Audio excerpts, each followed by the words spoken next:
buzima busanzwe ntuzatungurwa no kubona imyireko cyangwa se sinema runaka mu bisa n'ibidasanzwe bakajomba icyuma ku mubiri w'umuntu runaka maze n'ikinjire. Ku rundi ruhande agahita arambarara ku byuma karabutaka bisongosoye cyane maze nabwo n'ibyinjire. Iki gihe ntuzaba uri kurota ahubwo uzaba uri kureba filime zakunzwe cyane ku isi yose nka The Shaolin Temple yasohotse mu mwaka w'1982. Nibyo koko mu bisa n'ibidasanzwe ni amateka n'ubuzima bwabo ndetse n'imibereho yabo aba Shaolin. Ibi bijya gutangira ahari mu mwaka wa 495 nyuma y'ivuka rya Yesu Kristo. Shaolin Temple ni bantu ki, bakora iki, uyu muryango washinzwe nande? Mu gusobanukirwa ibyo byose, niba ari urwa mbere wari wisanze kuri uyu muyoboro mushya mu Rwanda, icyo usabwa ni ugukanda subscribe, ndetse kandi niba wanejejwe n'ibyo dukora kanda like.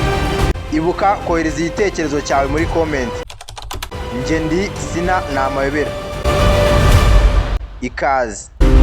Mu misozi ya Songa mu majyaruguru y'Ubushinwa, ahantu hatagatifu haciye bugufi, Shaolin Temple si urusengero rusanzwe ahubwo ni isoko y'amateka, imyitozo, ubwenge ndetse no kwiyumvamo imbaraga z'imbere. Shaolin ni igicumbi cya Kung Fu nyayo, ariko hejuru y'imyitozo ni ishuri ry'ubuzima.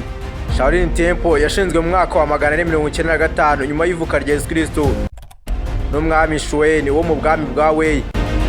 Yari igenewe kwinjirwamo n'abamonaki ndetse n'ababuda.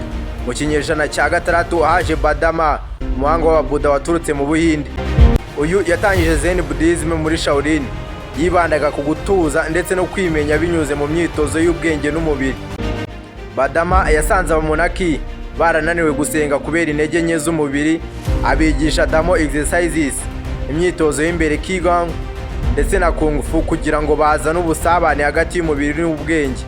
Kung Fu ya Shaolin si yari intwaro, ahubwo bwari uburyo bwo kubaho ikubiyemo imyitozo y'inyamaswa nk'inyoni, inzovu ndetse n'inkende. Ndetse kandi aha tutibagiwe n'ingwe. Abamonaki bigaga uburyo izi nyamaswa zirwanagaho bakabihuza n'imyemerere yabo.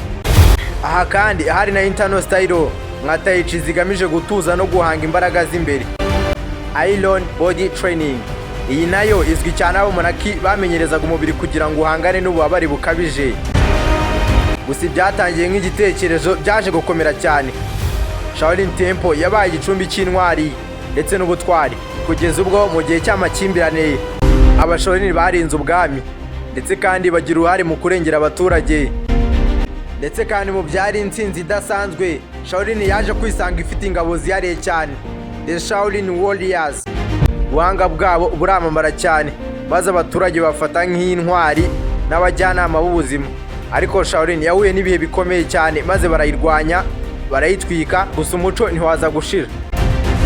Mu gihe gito cyane nubwo Shaolin yari yatwikiwe ikarwanywa bikomeye cyane, mu kinyejana cya 20 sinema z'Abashinwa nka The Shaolin Temple mu 1982 zatangije gukundwa kwa Shaolin ku isi hose. Ibi byatumye abashaka kwiga Kung Fu bava impande zose z'isi baza muri Henan. Ndetse kandi mu bisa n'ibidasanzwe, Shaolin bikirango cy'Ubushinwa. Shaolin bikirango cya discipline, ubwitonzi ndetse n'imbaraga, yigisha abantu kwimenya ndetse no kwihangana, kubaho mu bwitonzi ndetse n'umushishozi. Ubu Shaolin Temple iracyani nzima kandi yakomeje kwamamara ku isi hose. Shaolin yaje ari igitekerezo, ntiyigisha uko watsinda abandi, ahubwo nuko watsinda wowe ubwawe, intege nke, ubwoba ndetse n'amarangamutima akabije. Shaolin yigishaga kwihangana ndetse no kuba mu buzima ubwo ari bwo bwose. Gusa nansoreje iki kiganiro, niba ari ubwa mbere wari wisanze kuri uyu muyoboro mushya mu Rwanda, icyo usabwa ni ugukanda subscribe.